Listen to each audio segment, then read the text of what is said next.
Good evening, everyone.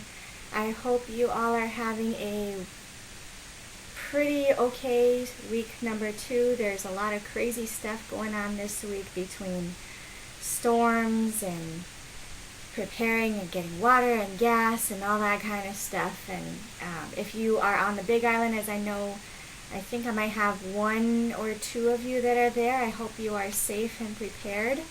But hopefully nothing too devastating happens. I've been keeping an eye on that storm all day. But week number 2. So first off, let me again apologize for the lateness of this video. On top of the storms and everything else, I've had lots going on just in these first couple weeks, so I'm trying to get a handle on everything. So when videos go up late, I do apologize, but I'm going to try to stay on top of things, especially when we got the holiday coming up this week. So the way these videos are going to work, last week was long and probably quite boring, so I hope you watched as much of that as you could stand. I'm going to try to keep it much shorter this week, but I will start off by talking about what we did the week before, and then giving you a heads up of what's coming this week. So last week's assignments were some pretty basic introductory week number 1 kind of stuff. So we had our introductory videos, and I loved watching a lot of those. Some of you got really creative with it. Got to meet someone's family who happened to be in the same room, and someone else was in Disney World. So lots of fun stuff going on. I really enjoy watching those videos. The purpose behind those is not just for me to see you all, but for you to see each other. I think this is the second time I've done this kind of format, and it really allows this to feel like a class, not just an online thing where you throw words out at each other and no one knows anyone else. It adds a little bit of not personality, but getting to know each other. It allows us all to put faces to names and all that kind of stuff. So great work on those videos. Didn't seem like anyone had too much trouble with that. We all managed to figure it out. And if you were posting your link and your video didn't embed like some other people's did, it's fine for me as long as the video is viewable once we click that link. And I think there was only one person whose didn't quite work. So, and I emailed you, so you know who you are, and I think you might have made the fix by now. Your other thing, we had the watch Leave It to Beaver episode, and then tell me about the American Dream in the frame of answering one of those 2 questions I gave you. So I did get the chance to go over and read all of those that were posted, and I'm going to pull on a few common themes here. And again, if you see my eyes go sideways, it's because I'm looking at stuff on my screen. You can see it reflected in my lenses too. So one thing that a lot of people picked up on, I read this at least 3 or 4 times, we all went to that original idea of the American Dream that we're all taught at some point in our lives, of the white picket fence with the 2.5 kids, where the half comes in, I don't know. But the dog, you have the wife and the husband, and everything's perfect and hunky-dory. And a lot of us ended up talking about how that is not our dream anymore. Things have come into play where life isn't so simple anymore. And someone actually had that statement, and I could not agree more. Just in the world we live in, there's so much going on. It's global now, right? We don't focus on what's going on just in our neighborhood, not even just in our state, in our country. We're talking about worldwide issues now. So that was where everyone seemed to start, and a lot of you who didn't mention that did also mention the idea of family.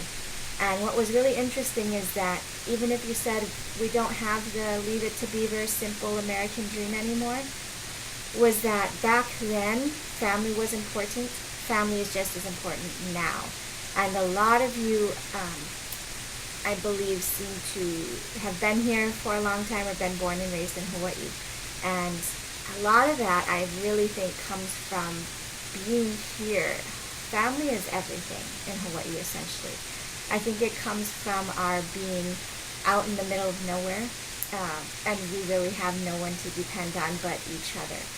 So the family aspect of the American dream has never been lost, but a lot of you picked up on things that have, like the race issue, which is, I found this really interesting. A lot of you touched on, this was the American dream of the 1950s and 60s, but it was also the Caucasian American dream.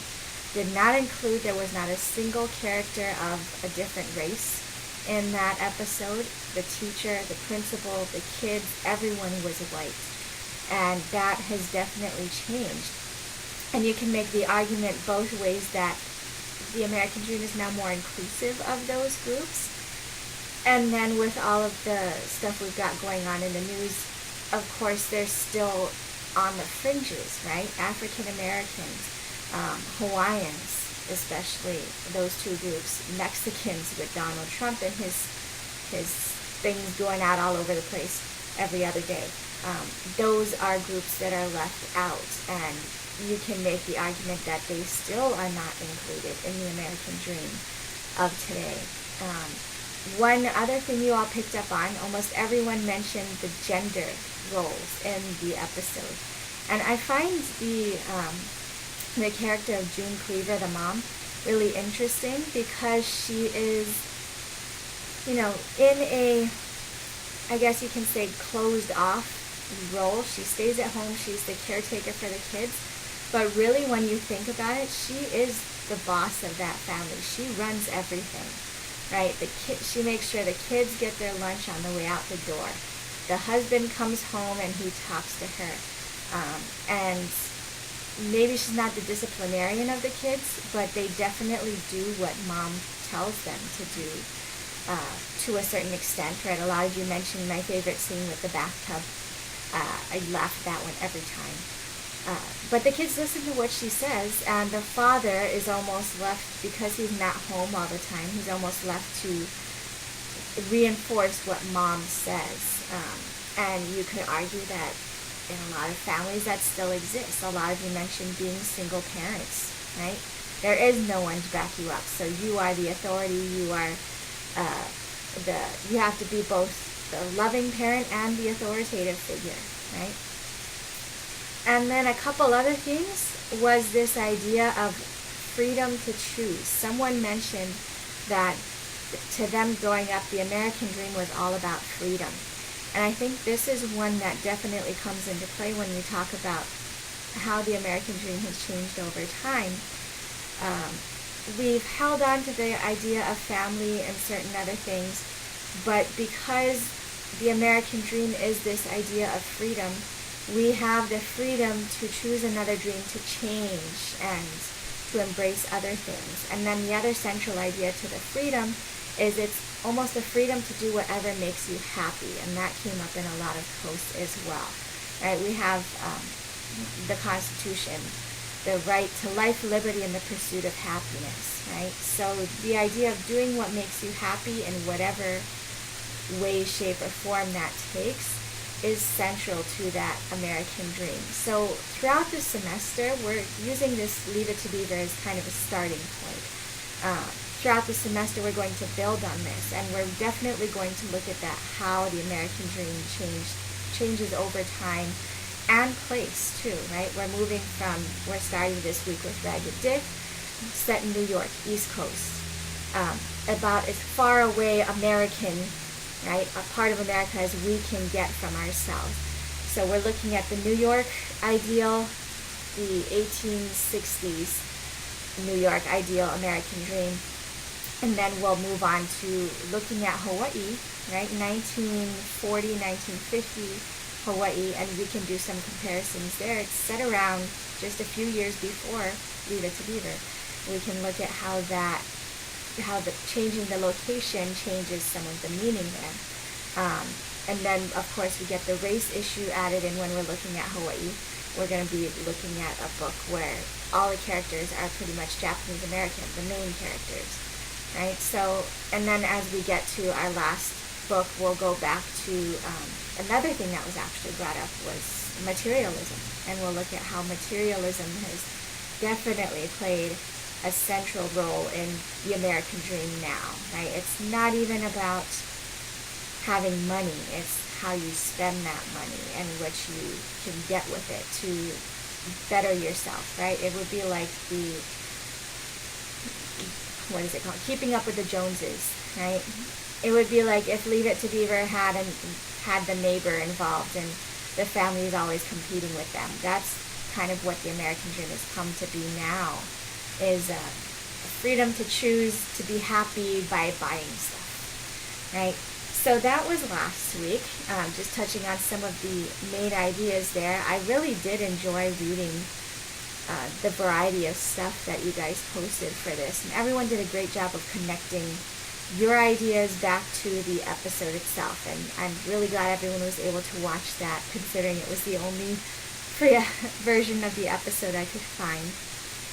So this week then, we are moving into the first of our readings, our texts, our novels that we'll be looking at. And so let me first say, if you did not purchase Ragged Dick yet, or you don't plan to purchase it, I did put the e-text version up with our readings this week. So I think, let me pull it up here while I'm doing this. If you click on that second red, bold, underlined here, where it says various e-text versions available here, it takes you to a kind of a weird looking page. But all it is it's giving you different versions of the text. So there's an HTML, you read it right on your internet browser, with pictures, without pictures. There are, they call them EPUBs. I think this is like a kind of version of an ebook. You can download with images, without images. And then if you have a Kindle or the Kindle app on your computer or whatever, you can download a version of that, or plain text. So take your pick. If you can only get certain ones to work, they're all just about the same. So make sure when you're doing your readings, you also pay attention that I am giving you the chapter numbers as well as the page numbers. So whichever version you're reading, the Penguin text, that Signet Classics version, this one, and it's showing up reversed, but you get the idea. This one, or you're reading it online, use the information as you will. So we're reading from chapters 1 through 7 this week. Okay? And then the other thing I'm asking you to read, because it's really just gives a good overview of this story. I guess you could say they're spoilers, but honestly, it's not a very complicated book. I think from the first few pages you can guess around how the story is going to end. So I'm going to scan the introduction and prologue from the Signet Classics version and post that for those of you that don't have the book. I'm going to ask you to read those as well. And then you're going to notice something a little odd. I'm asking you to read your Craft of Research. Again, this is reversed, but sorry, I don't know how to fix that. Craft of Research book, pages 3 through 15, or part 1, prologue and chapter 1. We aren't going to do anything with that this week. I just wanted you all to get a bit of a dip your toe into the idea of research. They're pretty basic information. Chapter 1 prologue is all about becoming a researcher, right? So who needs research, and how do you start a project, working with a plan, how to use this book. It's basically like an introduction to the book. And then you get an introduction to types of research. What is research? Why should we write a report? So really nothing for us to get in-depth on discussion with this week. But in the coming weeks, I'm likely going to give you one of your assignments, whether it be your video or your blog, about one of them is going to be based off of Craft of Research, and the other will be whatever novel we're reading that week, if there's something worth us looking at in here. Otherwise, this won't come too much into play until we get into our research essay, in which case we're really going to start going back and being like, okay, we need to start with, why are we researching this topic? And then we'll go from topic to question to argument, and all that kind of stuff. Okay, so this week, read it, but don't worry too much about it. But don't fall behind on that, because it will build up pretty quick. Your blog sorry, we'll start with your video response. Your video response this week, and there's one person who is awesome and already has it posted. So thank you for being ahead of the game, even ahead of me. But your video response is asking you to get some background, or I'm giving you some background on Horatio Alger, the author of Ragged Dick. He has a very, very interesting life story, and more than half of it we don't even know if it's true. So a lot of it is piecemealed together from what we can verify. So I give you on the video response page 2 links to different Alger biographies, and I ask you to read both of those. They're going to have a lot of the same information, but presented in different ways.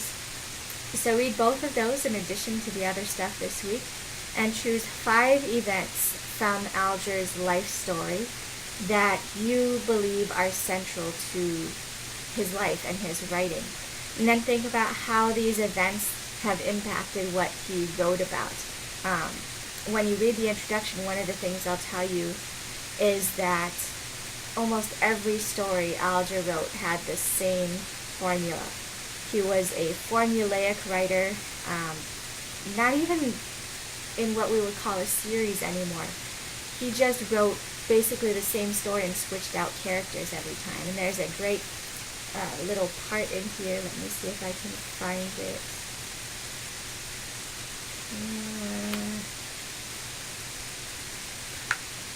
There's a great part in here where they use all the titles of his books to describe his writing style.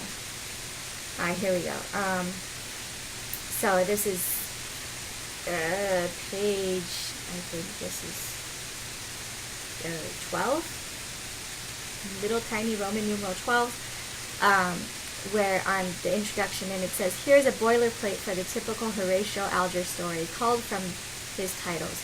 Perilously adrift in the city, with the odds against him, but the world before him, a brave and bold poor boy of about 15 years old is driven from home and, shifting for himself, sets out to strive and succeed by struggling upward and forging ahead. And it goes on for about the whole rest of that page. But it's really quite creative and great way to show how formulaic Alger was in his writing. So back to your video response. Read those biographies, pick out 5 events, and talk about in your video how you see those events as having an impact on not only what he wrote, but also who he wrote to and for. And this is going to actually get us started with our essay topic for essay number 1, which I'll be giving you in the coming week. I think next week I had planned to give that to you to start thinking about. And then the question I give you, in addition to all the other stuff, do any of these events seem to suggest what types of books he will write? And then explain the relationship you see between them all. Okay, so that's your video response. One thing with videos, right, especially now that we're not just doing an introduction of ourselves, I'm going to ask that they be somewhere around 5 minutes minimum. Okay, if you go longer, good for you. You don't have to do 40 minutes like I do, or probably 25 this week. Okay, but do put some effort into it. All right, and then your blog response is asking you to think about a theme that runs through a good half of the first part of the story, and that's the idea of outward appearance and inward character. Right? So in the very first page, you got this scene with a street porter, a porter on Spruce Street, who finds Dick sleeping in the street and wakes him up. And he automatically has this idea of, he's a street kid, nothing good about him. Dick says something about going to the Old Bowery, which is the place he would go for entertainment. And the porter says, like, where'd you get the money for that? Automatically assuming, oh, he must have stolen it from somewhere. And so Dick really takes offense to that and automatically says, I earned it. It's mine. I don't steal. Lots of other kids do it, but I don't. Right? So his outward appearance, you get this whole stuff later about what he wears and all that, is not reflective of his inward character.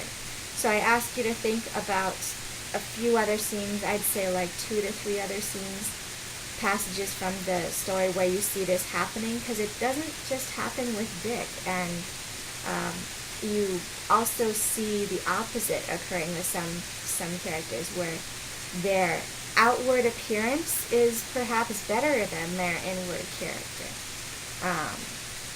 So pull out a few of those scenes, talk about them a bit in your blog, and then I reference the passage where Mr. Whitney describes Dick. This is a scene where Dick will be getting, well, he overhears Frank, one of the characters you'll find in the first few pages of the book.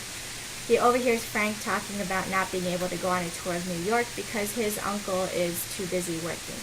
And Dick offers himself up. He says, "I'll show you around. I know this place." And so Frank's uncle, Mr. Whitney, is debating, I don't know this kid, why would I allow him to take my nephew around the town? And so he looks at him and says, he looked honest and had an open face.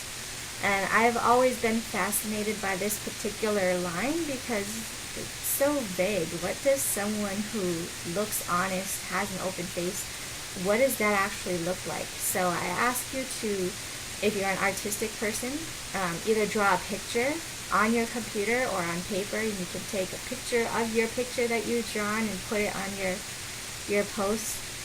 If you're not artistic, you can go and find a picture of a celebrity or some random person on the internet that you think looks trustworthy, right? So think about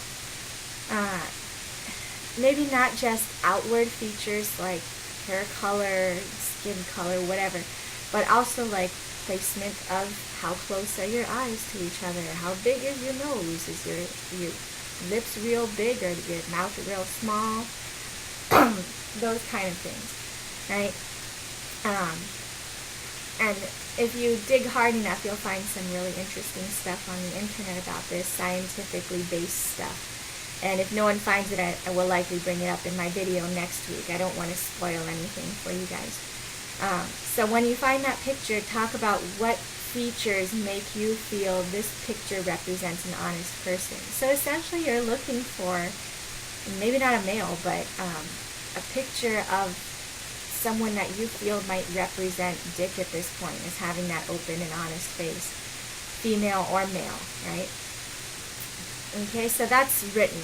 Your video, of course, is you're talking about it. This one's written, and you can post your picture or your picture of your picture that you draw in with your response. It should be able to just copy and paste it right in there. Both of these, if you didn't get my email that I sent out last night, because I was late posting them, I'm giving you an extra day because I felt guilty. And because Monday's a holiday. So really not losing anything or gaining anything by giving you the extra day. I have Monday to review what you guys write and post with your videos and then do my stuff.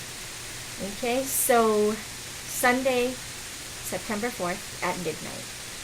Alright, and if there are issues, again, some of you are on the Big Island and who knows if power is going to go out or whatever, depending on where you are.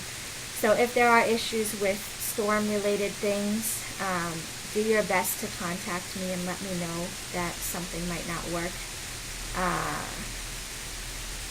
Yeah, so email, try emailing first, and if you can't get through there, we'll figure something out. Okay, and then one last thing I want to repeat, another thing from my email yesterday. We did have, I think there was at least one new ad, there were a couple drops, and then just people trying to figure out the technology during the first week. So if you are one of the, I think there might have been like 5-6 people who didn't get your stuff posted for the first week, I'm going to give you a freebie extension until Saturday midnight. Okay, so your assignments for week 2 are due Sunday midnight. Late assignments from week 1 are due Saturday midnight. So if you are one of those people who didn't get anything posted, didn't get one thing posted, this is your lucky day to go ahead and do that. Alright, Let me go back and make sure there's nothing I forgot.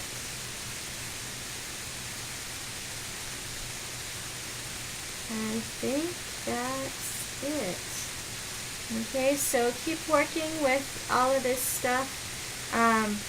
Also, if you are noticing that something's not working quite right, I got an email from the overachiever in the group here this afternoon that, silly me, I'd forgotten to open up the commenting ability on both of the assignments this week. So if you notice any glitches like that, don't just assume that it's, oh, my computer's not working. I'm still relatively new to WordPress. I've only used it once prior to this, and so I'm trying to refresh from the spring. So any glitches you notice, double check with me that it's not something that I forgot to do, like allowing you to actually post your assignments for week 2. Other than that, I think that's all I have to say. If you have questions, problems, again, always feel free to email. I've been doing great with responding to those things relatively quickly. And stay safe, stay dry, stay powered, and have a good rest of your week. I look forward to hearing some more from everyone on Ragged It, and looking forward to hearing your reactions to it. It's kind of a fun book. Anyway, have a good week. See you next time.